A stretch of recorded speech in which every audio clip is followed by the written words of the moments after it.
this is Jessie, and welcome to a new episode of Marketing Talks by OSB. Today, from the heart of Beirut, please welcome with me Miss Lara Stefan. Hi, Lara. Hi, Jessie. Thanks for joining us today. Thanks for inviting me. You're It's most really good to welcome. be on your talk. Thank you. You're most welcome. And today we're going to talk about how to ace a modern marketing plan. Yes. Because marketing plan is the marketing plan that we can get from Google. But the secret is how to adapt this marketing plan to the changes that we are witnessing around us. Exactly. And because you have been into this field for 14 years, Yes. and currently you are the sales enablement and business development manager at Indefco Flexible Packaging, we would love to hear everything you're going to tell us today Thank you. about how to ace a modern marketing plan. So Okay. let's start maybe with step one, and then we get Okay. it roll. Yes? Well, for step one, have a marketing plan. Exactly. You not have to no skip this. idea how many businesses are running without having a marketing plan. Yes. So if we want to talk about a modern marketing plan, the first step is really to have a marketing plan, because now is the time to invest in marketing. So I understand that a lot of businesses started in the couple of years back. A lot of startups, they probably don't have budget, they probably don't have a marketing department. But my first advice, first step to ace a modern marketing plan is to really invest in marketing in the coming years. If you don't have a department, perhaps you have to maybe consider investing in a consultancy. If you don't have the money for consultancy, maybe just, like you said, Google it, try to build a marketing plan yourself, search online, use AI, which is now the trend. Yes. So AI can help you also draft a marketing plan, which you can adapt of course. to your business. So for me, consumers are changing, and they are empowered now more than ever. Yes. So they have everything in one click. They can see all the products, all the reviews, all the prices online. Indeed. So really, you have to invest in marketing to know your strengths, to know what is the audience that you want to adapt to, the markets you want to adapt to. So really, my first advice, or step one, is really just have a marketing plan. Okay, so Really. first is to have the will. Exactly. Okay, great. And like you said, some of them, they might skip it because of the budget, or because they don't Exactly. really know how important it is to have a marketing plan, at least to know where Yeah. they're heading within the next year or a few years. Exactly. This is what. What is a marketing plan? A marketing plan. The marketing plan is really just a way to organize all of your ideas. You know, Yes. to just guide the way, to know what you should do, where you should invest, if you really should do this, if it's suitable for your product or your service, for your audience, for your market. So really, just invest in time and in money. Some people just skip it because of the time, I know. I'm not asking to do the 500 pages marketing plan. It can just be a draft. Yes. Just lay out steps 1, 2, 3, 4, 5, and then draft something in mind. So you can really set an action plan and just start with your marketing plan. Great. So Yeah. after the will, let's say step one should be maybe to set our goals and objectives. Exactly. Okay. First step is set your objectives. So what do you want out of the marketing plan? What do you want to do over the course of a year? I personally like to draft a marketing plan over a year. Some people do it over 3 years. Some people do it quarterly. I think in Lebanon, 1 year is Yes, enough. exactly. Okay. 1 year, and 1 year is it should be adaptable to change. Yes, a flexible strategy for 1 Exactly. year. So really set your objectives. Know what you want to do. Do you want to reach out to a new audience? Do you want to sell your products to new customers? Do you want to retain your customers, regain lost customers? Do you want Okay. to get more followers online if you're going digital? Do you want to create brand awareness? So really set your goals, your objectives, make them very, very clear. And then you can start working on the actions and how to follow through. And So the this is goals, step I one. believe they should be attainable and course. measurable, so that we can know Exactly. if we hit the goals or not. Exactly. Yes? Everything should be measurable. If you don't, if they're not measurable, then for me We they cannot don't keep exist. track. Yes, Yeah. definitely. All right. So then I think we need to define the target Yes. audience. Step 2 is to define your target audience. Yes. So what do we mean by defining your target audience? So if you have a service, Why can't we sell to everyone? Yes, we can. Okay, it depends on the product or the Of service we course, are selling. yeah, So it's not do you want to healthy. sell to everyone, or do you want to sell to a niche market? Do you want to sell? Is your audience kids? If your audience are kids, okay. If you're selling a product for kids, then your audience should be parents. Yes. You know, so this is how you have to set your audience, what they do, what they like, where they go, what they read. So from these steps, you can define what the actions that you will follow. You know, like I remember an example about Lamborghini. They once asked them, why don't you do TV commercials? Yes. Like other luxury brands. Yes, So, I and they remember. said, because our audience don't watch TV. So this is exactly how you define your target audience. Who are your target customers? Yes. What do they like? Do they like to read history? Do they like to feel special? You know, then you can offer them a product that they can only have, that it's not available for everyone. So define your target audience, have a clear overview of what they do, and then also this is how you start pointing out the actions. Definitely not Yeah. to everyone. It is highly advisable to choose a segment and focus on Exactly. it and concentrate the effort on it and so forth. All right, and then what do we Okay. do? Step 3 for me, this is the most crucial step, Yes. and sometimes I think it's overlooked by a lot of marketing professionals. Okay, as a marketeer, I've been working on building marketing strategies and marketing plans for the past 7 years. Wow. So I can easily say that this step takes around 90% of my time year round. So my marketing plan starts the second I submit the marketing plan for the coming year, I start working for the next year. Wow. So this is how the most important step is to really understand the environment, to Yes. analyze the situations, the facts, the trends, everything that's going on. Okay. So there are a lot of tools that you can use. I personally like to follow the PESTEL analysis. Okay. You know, you follow the trends based on political, economic. If you want, we can talk about them more. Yeah, sure. Okay, so for the political trends, okay, I work a lot in export. This mainly affects the export markets. If you're going abroad, if you want to sell to other markets, open new markets, so you really have to understand the political aspects of every country. Yes. Sometimes there are trade laws that you have to understand. Sometimes there are wars, so it's not Yeah. really the good time to go and invest in this export market. Definitely. And then we have the economic trends. Okay, so this is very important, especially in Lebanon. Yeah. So any business or any new startup that started in the past few years in Lebanon would know what we're talking about. So here you would understand the currencies, the economic factors, what is the trend, the payment terms. Do we pay in cash? Do we pay in card? Do we pay in Lebanese pounds? Should we price in USD? So really, what are the economic aspects, the trends that are going on, which currency is fluctuating, and if you're interested in investing abroad or in exporting, you know, so.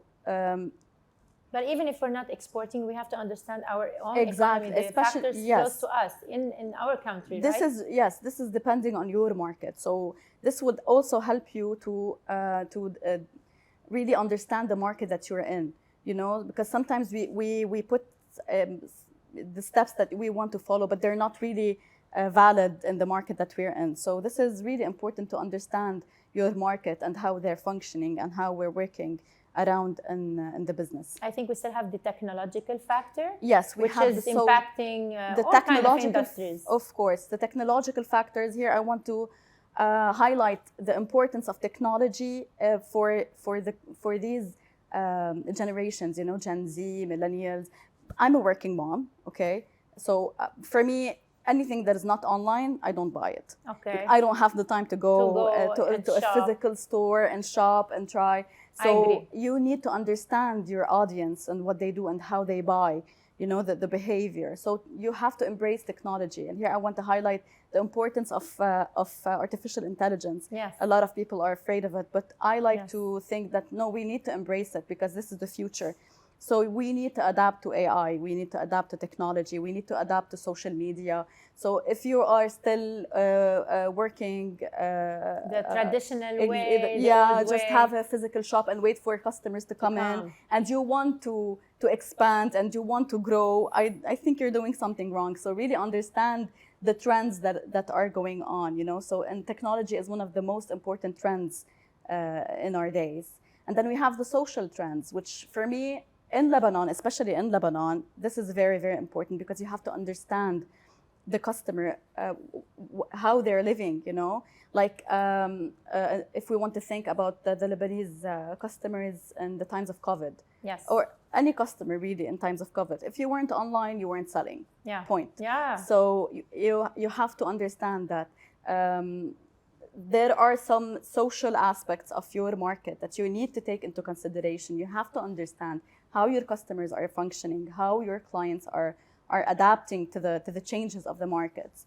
You know, are there specific tools that you use, or you just do a general observation to detect those trends in consumer behavior? I personally have someone in my team dedicated 24/7 just to research online, touch base with everything that is going on, you know, on social media. We monitor competitors a lot. So we have a list of competitors that we have tracking 24/7. Where they go, what they do, how they're pricing, what are the innovations that they're doing, the end customer. We analyze our customer behavior. We take into consideration the feedback that we receive from our customers. We try to optimize the customer experience, you know. So we have to take into consideration all of these aspects. It's not just about us having one product and we just want to sell it and we decide, yeah, the trend is to go online, so let's just go online. Yeah. No. You have to understand where your customers are going, what they're reading, which platforms they're on. You know, if you're selling to a teenager, you have to go on TikTok. Perhaps you're not into TikTok. You know, that's where you have to set an action plan for that. You have to budget for that. And if you're targeting a niche market, you have to know where your customers go. What are the restaurants? Maybe if you're selling to someone here in Lebanon or anywhere. Where they go, where are the clubs they go to, the restaurants, yes. You know. So it's very important to understand the social aspects. Here, I want to give an example about the cholera.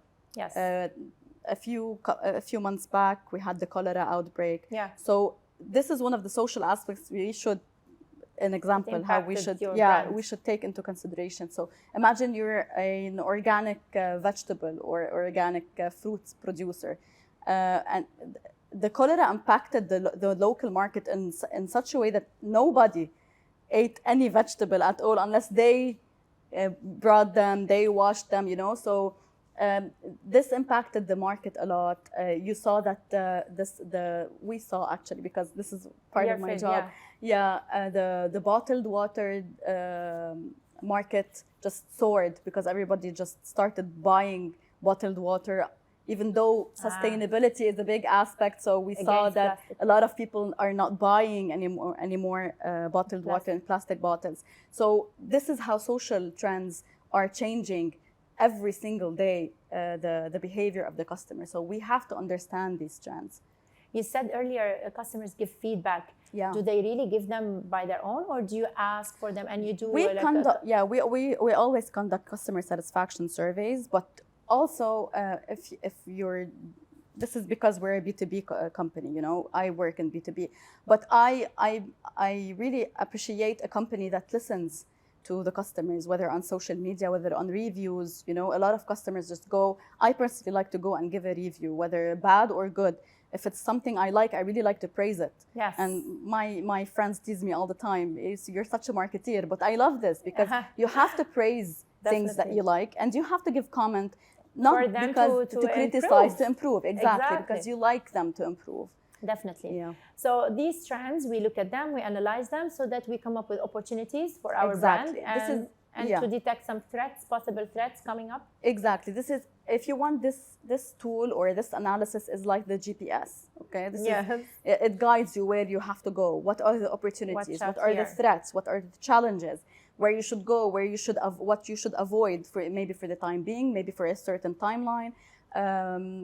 What are the emerging markets, you know?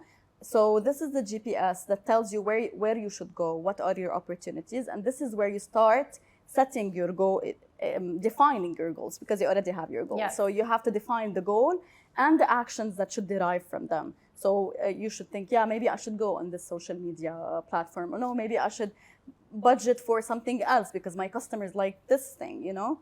Okay, perfect. And let's talk a bit about the marketing mix. We have the basic 4Ps, and when we were preparing for this episode, you said, "Whoa, we are so beyond 4Ps." Yeah. But maybe we could discuss the product and the trends around, like you mentioned earlier, sustainability. Yes, exactly. Yes. So if you're a product, if you have your product, okay, you defined your product, you have your product range and everything. The trend now is to follow sustainability. So you have to use reusable or recycled material. Maybe consider the packaging that you are packing your product. Do you really put this at heart?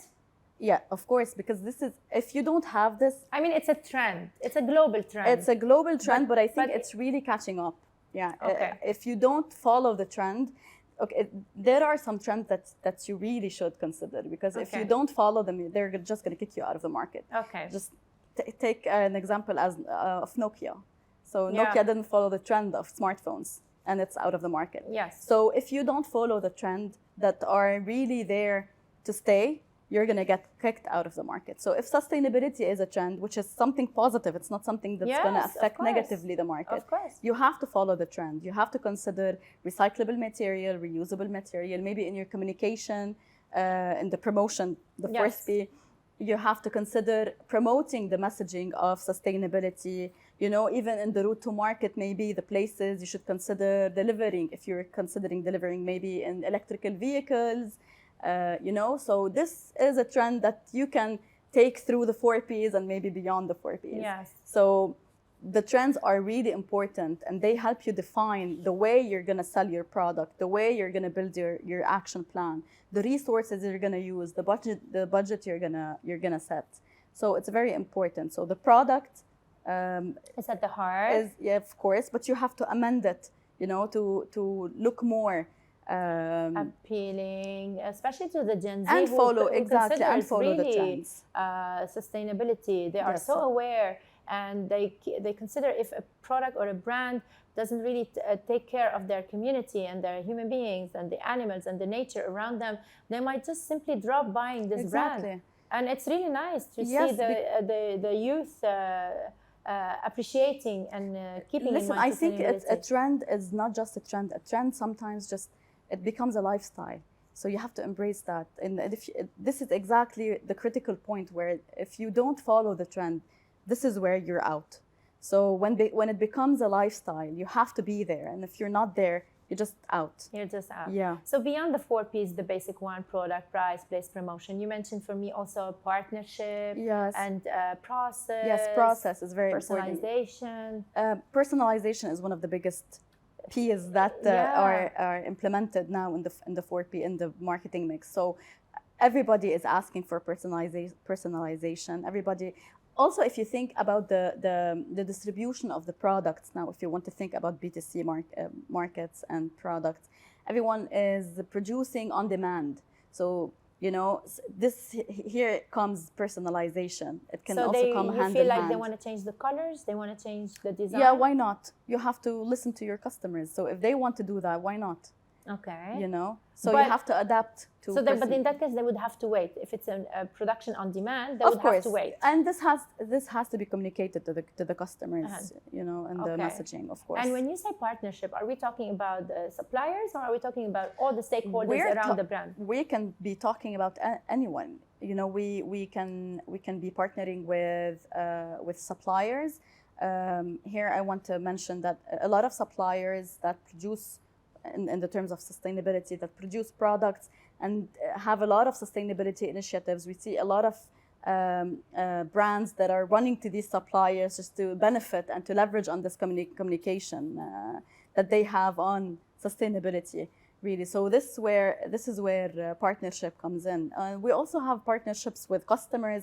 You partner with your customer to create a new product. You know, this is where you listen to your customer. You create a new product. Maybe you can partner with the influencers. You can partner. You know, I think the future of marketing is not just following the 4Ps or the 7Ps or the 8Ps. It's a whole generic, you know, partnership of the different aspects of building the marketing plan. All the things are interrelated. Yes. It's not just I have this product, I want to sell to this market through this channel with these salesmen. And that's it. Yeah, Definitely it's, not. it's something interrelated. And I think this is beautiful because it's creating a lot of opportunities for everyone. Whether you're a startup, whether you're an existing company, you have an existing product, you're leveraging on innovation, it's something that's really nice. It might look at the beginning, when the way you say it, a bit complex. Like, imagine I have to get into all these departments, but it's a must, I believe. So in order to come up with a successful strategy. Of course, of course. Listen, I had an advice back when I was still at school. Yes. Our teacher said, read the news. Back in the days, it was a newspaper. And I Yes. laughed because what do we have in Lebanon to read the news? It's the same news. But now you think if you don't read the news and understand everything that's going on, Around you. you won't really understand how to sell or what to sell or how to market. It's not just about selling. Maybe you're marketing a service or you're marketing an NGO or an idea, you know. If you don't listen to change, if you're not flexible enough to adapt to change, it's going to be very hard to stay in the market, you know. So it takes a lot of time, it takes a lot of effort, it takes a lot of resources, whether time, personnel, or even budget, Research. you know. But I think it's crucial to have this kind of information, this data to analyze, to know really where you should go and where the market is going, you know. The future is just prediction, you know, and this is where AI comes in. We have our data, but AI will be helping us to predict Yes. where we should go in the future, which markets are staying, which ones are going, you know. And once you set the action plan, you implement it. After how many, let's say, maybe months, you would control if everything is on track, so that you go back maybe and fix, adapt, I think change. this really is related to the life cycle or the lifetime of the product or service. You know? Okay. In our business, we do it quarterly. We monitor quarterly the performance of our campaigns, the performance of our strategies, the actions that we're taking. But maybe for a fast-paced product, maybe it should be right after you sell the product, you know, just okay. 1 week or 1 month after. So it's really depending on the product or the service that you're selling. Nice. Yeah, nice. but of course, the most important part is just to monitor. And again, listen to the customers, listen to the market, you know, monitor social media. Social media is a huge world. You know, some people just think marketing is social media. No, social media is part of marketing. Definitely. Yeah, we but always repeat that. Exactly. Social media, advertising, these are part of marketing. But these are very, very interesting tools to use. And if you're not using them, you're missing out on a lot. Exactly, yes, Yeah. definitely. Perfect. And if someone is listening to us and they want to prepare their first marketing plan, shall we tell them get some help, or let it be, let's say, reviewed by someone, by an expert? I would, if they're doing Or their first consult marketing plan, I would think draft it first yourself. Really, when you start and when you're writing and when you're brainstorming on everything that you want, your objectives, your audience, and when you're reading about everything that's going on, it gives you another idea. It opens up your mind on things, on opportunities that you're not seeing. You know, so try to draft it yourself first, but of course get a professional opinion if you really want to invest. This is especially if there is a budget that you want to invest in. Yes. You know, so if you want to invest in campaigns, if you want to invest in advertising and events, there's a lot of money that you're going to pay. Of course, consult someone, a professional. Okay, but take the time to just do it yourself and understand your product, understand your market, understand your audience. It's very important. And I'm sure with practice also, of course, it becomes quicker and easier. Of course, yeah. Lara, I cannot thank you enough for all of those tips you gave us today. I'm sure now it's clear for us that we should take into consideration the environmental factors around us, whether close or abroad, in order to ace a modern marketing plan. Thanks once again, thanks for listening and watching. That was a new episode, another episode of Marketing Talks, and see you in the next one.